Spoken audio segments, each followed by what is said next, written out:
Olá, queridos, nessa manhã estamos reunidos para compartilhar a palavra de Deus, amém? Embora não presencialmente, mas você que é alcançado através deste vídeo, nossa oração é que sua vida seja abençoada e transformada pelo poder da palavra de Deus. Eu quero compartilhar uma palavra com vocês hoje que se encontra no Evangelho de Mateus, capítulo 7, nós estaremos lendo os versículos 21 e de 24 a 27. Mas antes eu gostaria de fazer uma pergunta a você, uma pergunta importante para a reflexão. Qual é o alicerce da sua vida? Talvez você diga, olha pastor, o meu alicerce é a minha família. Ou então você diga, o meu alicerce é o meu conhecimento, eu sou uma pessoa que tem muito conhecimento, então, olha, eu me vejo sustentado nisso, porque eu sei que as portas estão abertas para mim. Outra vez você diga, eu sou uma pessoa de uma condição financeira muito próspera, eu tenho bens, então assim, eu sou uma pessoa tranquila em relação a isso é um grande alicerce para mim. Mas será que estas coisas podem ser de fato o alicerce da sua vida? Porque, querido, a gente precisa considerar a nossa família, eu creio que seja o maior bem natural que temos, o maior presente de Deus no âmbito natural. É claro, eu não estou falando da nossa salvação, que é algo espiritual, mas no âmbito natural, das coisas naturais, a nossa família, eu acho que é o bem mais relevante que temos. Mas será que nós podemos construir a nossa estrutura de vida baseado apenas em relacionamentos familiares? Às vezes, nós passamos por algumas situações na vida onde podemos perder alguém amado, alguém em que depositamos toda esta confiança, e aí a gente pode vir a desabar. Então é necessário que levemos em consideração isto. As pessoas falharão conosco também. Quanto a nosso conhecimento, quanto a bens materiais, todas essas coisas são falhas. Nós não podemos estruturar as nossas vidas em cima de alicerces que não estão suficientemente preparados ou são suficientemente firmes para suportar a edificação de nossas vidas. Mas vamos ver o que o texto bíblico, o que Jesus falou acerca deste tema. Vamos lá, Mateus, capítulo de número 7, eu estarei lendo o versículo 21 e depois os versículos de 24 a 29. Diz o texto da palavra de Deus: nem todo o que me diz Senhor, Senhor, entrará no reino dos céus, mas aquele que faz a vontade de meu Pai, que está nos céus. Versículo 24 a seguir: todo aquele, pois, que escuta estas minhas palavras e as pratica, assemelhá-lo-ei ao homem prudente que edificou a sua casa sobre a rocha, e desceu a chuva, e correram rios, e assopraram ventos, e combateram aquela casa, e não caiu, porque estava edificada sobre a rocha. E aquele que ouve estas minhas palavras e não as cumpre, compará-lo-ei ao homem insensato que edificou a sua casa sobre a areia, e desceu a chuva, e correram rios, e assopraram ventos, e combateram aquela casa, e caiu, e foi grande a sua queda. E aconteceu que, concluindo Jesus esse discurso, as multidões se maravilharam de sua doutrina, porque os ensinava como tendo autoridade e não como os escribas. Estas foram as últimas palavras de um sermão extraordinário de Jesus, aquele que nós conhecemos como o Sermão da Montanha. O Sermão da Montanha, ele não nos aponta o caminho da salvação. Na verdade, ele é um conjunto de doutrinas, de ética, né, que os filhos de Deus devem seguir. Este caminho de ética, que nós precisamos, uma conduta apropriada, que nós como filhos de Deus precisamos estar seguindo. O desejo do Senhor era apontar a estas pessoas que estavam ouvindo a Ele ali, e ele trazendo aquele grande sermão, aquelas palavras maravilhosas, e ele então queria apontar este caminho, onde eles se mantivessem firmes em tempos de provação, onde eles fossem aprovados diante dos olhos de Deus por sua conduta, mas também aonde eles pudessem encontrar firmeza em tempos de provação. Assim, enquanto outros viessem a cair, quando os problemas e as adversidades viessem contra suas vidas e alguns titubeassem e caíssem, estes que fossem os seus ouvintes e os praticantes da palavra se mantivessem firmes, porque por certo as tempestades iriam vir, os rios iriam transbordar e os ventos da provação iriam açoitar a vida de cada um daqueles que estavam ali, porque assim está determinado. O próprio Senhor disse para nós: neste mundo tereis aflições. Esta é a palavra de Deus para nós. Segundo Mateus, Jesus finaliza seu sermão diante de uma plateia maravilhada. Olha, eles estavam assim como os que sonham, empolgados. Que palavra extraordinária, que mensagem maravilhosa. Nós ouvimos algo aqui que não temos costume de ouvir. Nós ouvimos uma mensagem aqui maravilhosa. Jesus, diz o texto sagrado que acabamos de ler, ele falava com autoridade, ele não falava como os escribas e como os fariseus que ensinavam, parecendo que estavam repetindo apenas o que liam ali, ou enfim, o que já sabiam de muito tempo, mas não como uma postura de quem vivia o que se ensinava. Ali estava Jesus, falando aos corações, mas ele não estava muito empolgado com isso. Ele não estava muito empolgado com isso. Não estava empolgado com o deslumbre das multidões. Não estava empolgado porque aquele povo se via maravilhado diante daquele discurso. E por que ele não estava maravilhado, não estava empolgado? Porque ele sabia que muitos naquela multidão ouviram suas palavras, mas não as acolheram nos seus corações.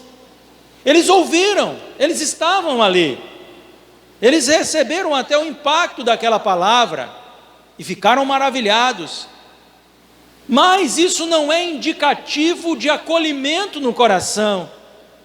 Quantas vezes nós estamos trazendo mensagens, dentro deste ambiente congregacional, o ambiente de nossas igrejas, e pessoas, oh, glória a Deus e aleluia, mas será que isso é indicativo de que elas estão acolhendo essa verdade em seus corações?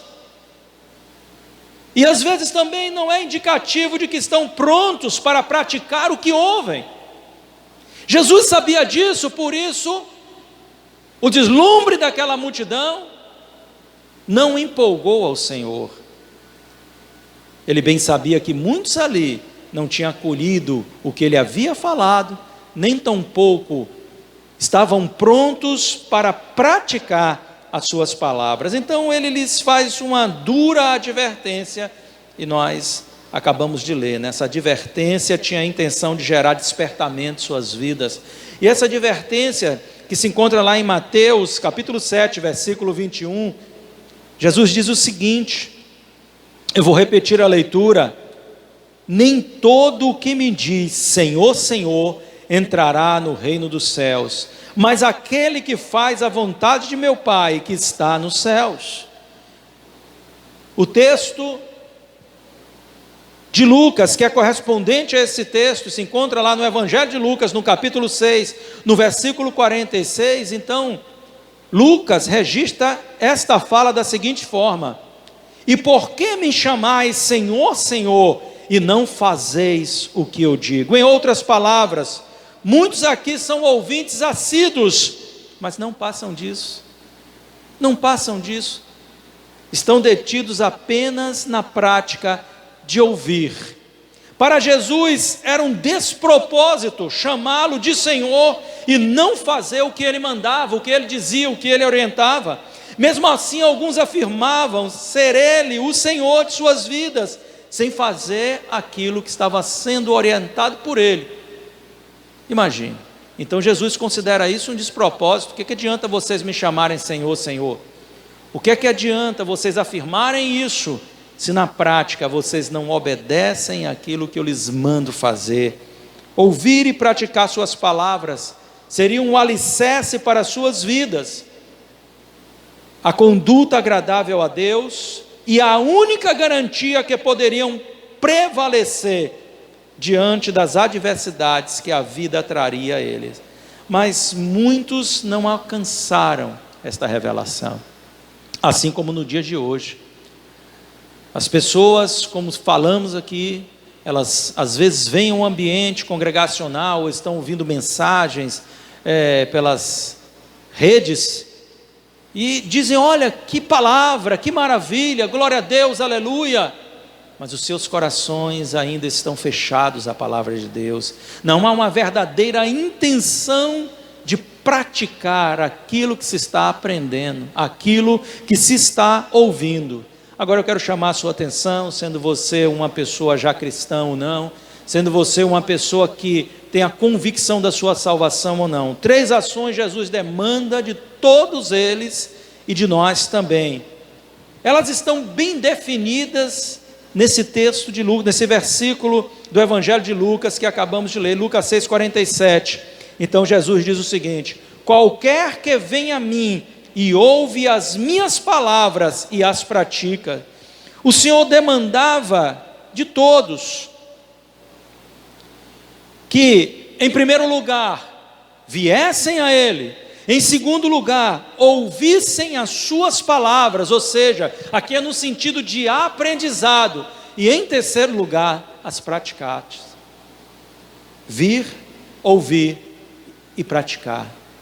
Isso era o requerido por Jesus, para que eles pudessem ter uma vida aceitável aos olhos do Pai, e uma vida firmada diante das adversidades da vida. Meus queridos, não adianta apenas vir a Jesus, se há disposição real de aprender com Ele e praticar o que Ele nos ensina. Não adianta querer apenas ouvir também o seu Evangelho, sem haver a intenção da prática. Conhecer, às vezes, nada mais é do que um ato de curiosidade, mas sem a prática, todo o aprendizado se torna estéril. Então você precisa compreender essas coisas, porque muitos estão apenas praticando doutrinas de homens naquilo que fazem, porque não estão aprendendo diretamente com Jesus, e aquilo que fazem não glorifica o nome dele, não dá sustentação às suas vidas, não dá firmeza à fé deles. Olha quanta coisa está aqui, e nós estamos aprendendo nesse dia, não é? Então Jesus tem um discurso para falar qual é o verdadeiro alicerce em que você deve edificar a sua vida. E ele começa trazendo um recado duro para nós, para todos aqueles que o ouviram e que ecoa a nós nesse dia, nesse tempo presente. E ele está dizendo: olha, o que adianta vocês me chamarem Senhor, Senhor, e não obedecerem a minha palavra, e não cumprirem, e não praticarem a minha palavra. Então ele começa a trazer uma analogia para explicar melhor aqueles que eram seus ouvintes, e para nós também no tempo de hoje, queridos, para que entendêssemos qual é verdadeiramente o alicerce no qual nós devemos estar firmados e edificar as nossas vidas. E isto é uma bênção de Deus para nós, porque a palavra do Senhor, a doutrina do Senhor, a pedagogia do reino de Deus é uma bênção para nossas vidas. É ela que nos instrui no caminho que devemos andar, é ela que traz a firmeza para a nossa fé, porque a fé vem pelo ouvir, a fé vem pelo aprender a palavra de Deus. A nossa fé está baseada nisso, no conhecimento da verdade de Deus. E quanto mais aprendemos acerca da palavra de Deus, mais a nossa fé será edificada. Então, por fim, eu quero entrar aqui nessa analogia proposta por Jesus entre os dois alicerces de uma casa e a semelhança com a nossa estrutura espiritual. Nós vamos falar um pouco sobre isso neste dia, amém?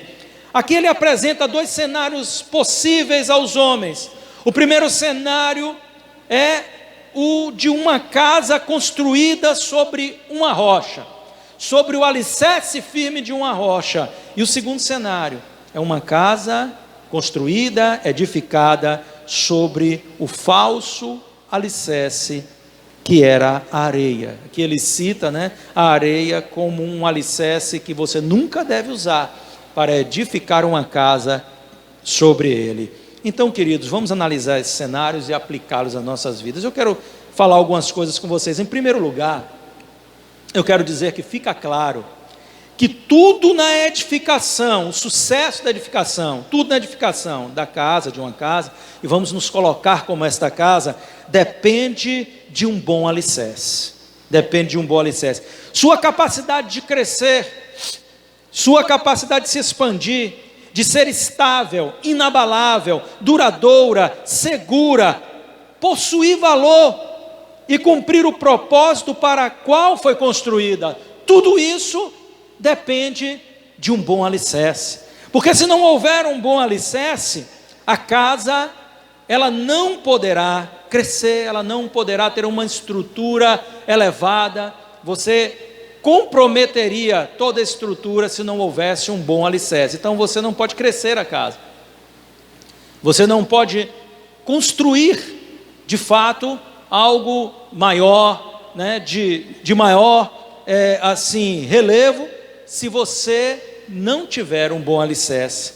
Mas também, se você não tiver um bom alicerce, você não trará estabilidade à sua construção. Você a tornará abalável. Não será duradoura, porque nada sobre um falso alicerce dura muito tempo. Aquilo tende a ruir, aquilo tende a cair, aquilo tende a balançar. Não possui valor. Porque imagine você, se você vai vender uma casa a alguém descobre que as bases daquela casa não são bases firmes, mas são bases vacilantes. Então a pessoa desprezará, não dará valor àquele bem, àquele imóvel, e também ela não poderá cumprir o propósito para o qual foi construída. Isso porque não será segura. Todas estas coisas só serão respaldadas se houver um alicerce firme. Aqui nós estamos falando de coisas espirituais. E trazendo para a aplicação as nossas vidas, irmãos, nós entendemos que se nós não estivermos verdadeiramente apostando em nenhum alicerce que sustente a edificação de nossas vidas espirituais, nós seremos atingidos pelas adversidades da vida e seremos lançados à lona. E o alicerce seguro que nós temos por orientação na palavra de Deus é a própria palavra do Senhor, é o próprio Evangelho. Este é um alicerce verdadeiro, este é um alicerce seguro. O conhecimento da palavra de Deus, o conhecimento doutrinário firmará e confirmará a tua vida, você estará sustentado sobre ele. Então por isso Jesus disse que você precisa edificar sobre a rocha, e para edificar sobre a rocha, há duas coisas que são apontadas no texto de Lucas, no Evangelho de Lucas, quando ele fala sobre este mesmo tema, lá no capítulo 6, como eu falei, o versículo de número 48, então ele diz que, olha, ele faz essa comparação, ele diz: é semelhante ao homem que edificou uma casa, e cavou e abriu bem fundo, e pôs os alicerces sobre a rocha. Olha aí, então duas coisas estão sendo apontadas aqui para nós, e nós precisamos fazê-la para que consigamos alcançar este alicerce, e ali então poder firmar as bases da edificação da nossa vida. Quais são? A primeira delas é cavar. A palavra nos manda cavar. Então você precisa remover a terra em um esforço diário, porque você não vai cavar pouco. Para encontrar a rocha, você vai ter que cavar muito. Então você precisa se esforçar todos os dias para remover a terra. E o que significa essa remoção de terra? É tirar tudo aquilo que é entulho, é tirar tudo aquilo que é obstrução, para que você chegue naquele lugar onde você poderá firmar as bases da sua vida. Nós precisamos aprender com os ensinamentos da palavra do Senhor, irmão. Então se você é uma pessoa que tem preguiça espiritual, que não se esforça pela edificação da sua fé, pelo conhecimento da vontade de Deus na sua vida, você pode comprometer toda a estrutura, toda a edificação de sua vida espiritual. Deus está falando conosco nesta manhã pelo seu Espírito, e Ele está dizendo para que nós cavemos com todo o empenho, com todo o despreendimento, removendo tudo aquilo que seja entulho, que não seja firme e que possa trazer abalo às nossas vidas espirituais, e isso em um esforço diário. E a segunda coisa proposta aqui é ser profundo, porque a palavra diz que nós devemos cavar até o fundo. Para estar firme em Cristo, não dá para ser superficial, não dá para ser raso, é necessário nos aprofundar na nossa vida espiritual, não dá para ser rasteiro, sabe? Próximo do solo, você tem que ir bem profundo.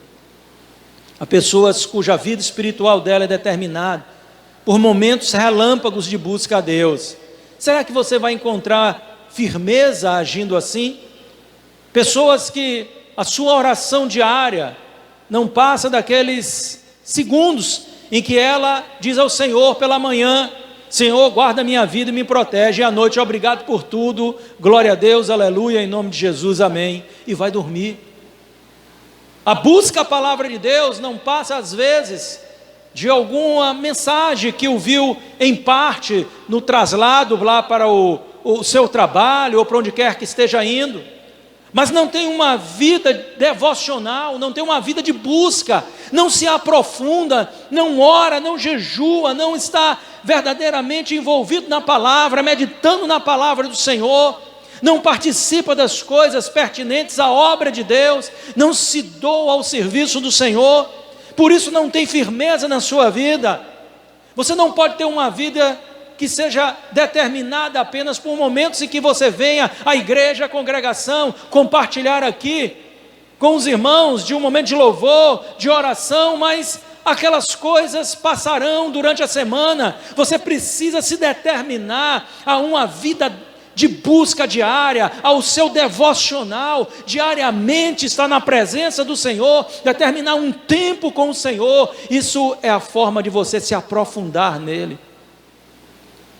Então você vai encontrar a rocha, e então você vai firmar ali os seus alicerces. Primeiro cave, tire o entulho, tudo aquilo que esteja impedindo você de chegar a uma firmeza em Cristo, toda a sua preguiça espiritual, todo o seu embaraço espiritual, remove essas coisas, o mais rápido possível da sua vida, não perca tempo, comece hoje, porque a sua casa, a sua vida, pode estar titubeante, e pode vir a ruir a qualquer momento.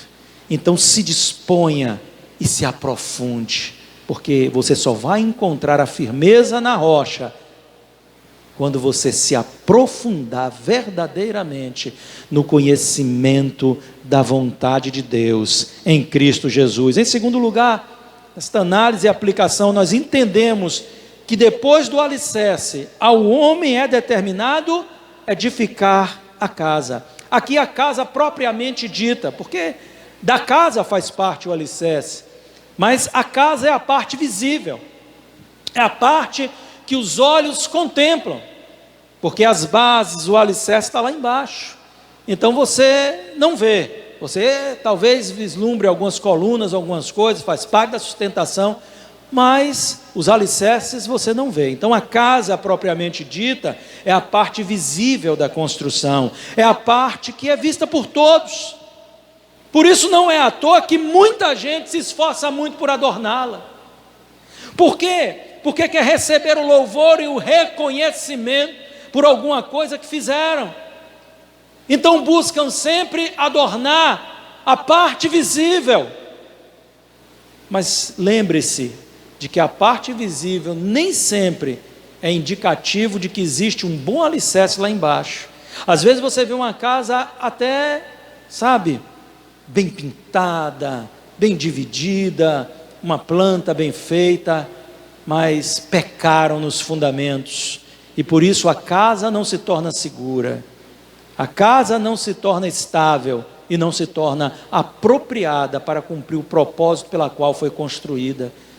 é necessário que nós nos importemos, em primeiro lugar, com o alicerce. Eu não estou dizendo que não é importante que adornemos a casa. O que eu estou dizendo é que uma casa que apenas é adornada, sem haver uma fundação que a possa sustentar, ela de nada vale. A sua queda é iminente, a sua ruína é iminente, irmãos. Muitas pessoas apostam apenas nisso.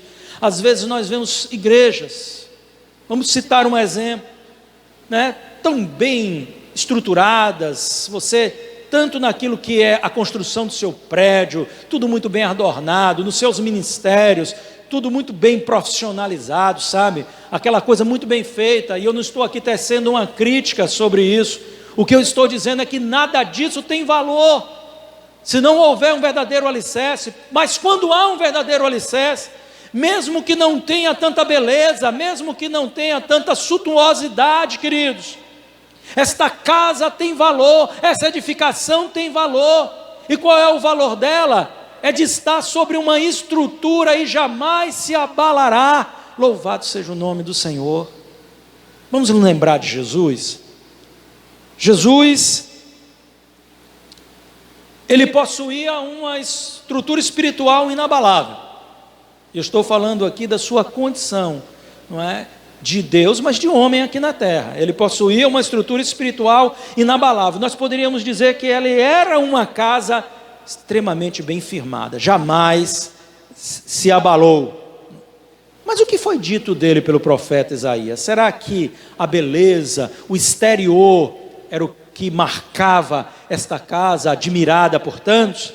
Profeta Isaías, capítulo 53 do seu livro, o versículo de número 2, falando sobre o Messias, ele diz: porque foi subindo como renovo perante ele, e como raiz de uma terra seca, não tinha beleza nem formosura, e olhando nós para ele, não havia boa aparência nele, para que o desejássemos. Perceba que o que Isaías está dizendo aqui é que Jesus não seria notado por uma beleza física, por uma manifestação aparente de algo que chamasse atenção. Não é que ele fosse alguém desleixado, não se trata disso. Ele era uma pessoa com certeza que se cuidava, mas o que era marcante nele não era nada exterior, mas o que era interior, o que vinha do coração. Ele não chamava atenção por ser um homem bonito, por ser um homem, sabe, de uma fala assim, bem envolvente, extremamente carismático, até porque Jesus era muito duro. Ele falava sobre o amor do Pai, ele estendia o seu amor, mas ele era muito duro também. Ele trazia palavras e discursos duríssimos. Mas se ele foi desejado, e ele é desejado por mim, por você, não é pela beleza exterior, mas pela graça que emana dele. É claro que hoje ele glorificado na sua divindade, nós com certeza veríamos algo de beleza que nunca jamais a nossa mente alcançaria para descrevê-lo. Mas quando ele esteve no seu ministério terreno, não foi assim, irmão.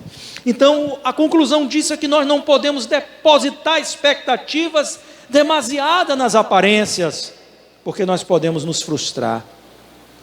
Se cuidarmos do alicerce, todo o nosso empenho será recompensado, mas se descuidarmos do alicerce, o nosso empenho será perdido, o nosso trabalho estará comprometido, poderá ser em vão. Essa é uma geração que cuida muito da parte exterior, que cuida muito do que é aparente, que cuida muito de detalhes, mas nós precisamos nos lembrar que às vezes a estrutura e a firmeza não estão nos detalhes e nem estão naquilo que é aparente, mas aquilo que não se vê. Não é às vezes por uma mensagem bem elaborada que você julga que aquele mensageiro, aquela mensageira é um homem ou uma mulher de Deus, mas conhecendo a sua vida, conhecendo as suas bases espirituais, estando com ele e observando o fruto do Espírito na sua vida. Isso sim é indicativo de uma vida espiritual bem estruturada. Nós precisamos ter cuidado com isso, porque a nossa fé corre perigo quando não estamos nos importando, porque achamos, isso aqui ninguém vai ver, ninguém vai saber que eu não gosto de orar, que eu não tenho nenhum apreço, nem nenhuma dedicação ao estudo da palavra de Deus. Ninguém vai saber que eu não quero me envolver com as coisas da igreja, porque dá trabalho, eu prefiro estar em casa, ali diante da televisão, ouvindo o som, ouvindo a Netflix, ou estando com os meus amigos. Então, para mim é muito mais prazeroso, mas ninguém vai saber disso. O que as pessoas sabem é quando eu estou lá na igreja, levantando as minhas mãos e chorando diante do louvor. Olha só, irmãos. E às vezes as pessoas se enganam com pensamentos como esse, sabe por quê? Porque talvez realmente ninguém vá saber que você não tem cuidado dos alicerces, até o dia da sua ruína, até o dia que as adversidades produzirem prejuízos, produzirem queda, e aí todo mundo vai ficar sabendo. Por isso não adianta esconder coisas como essa. Se você tem sido uma casa titubeante, não viva mais assim. Escave, busque a rocha e lance fundamentos firmes a partir dela. A partir dela. É isso que nós precisamos. E em terceiro e último lugar, quero finalizar com esse terceiro ponto.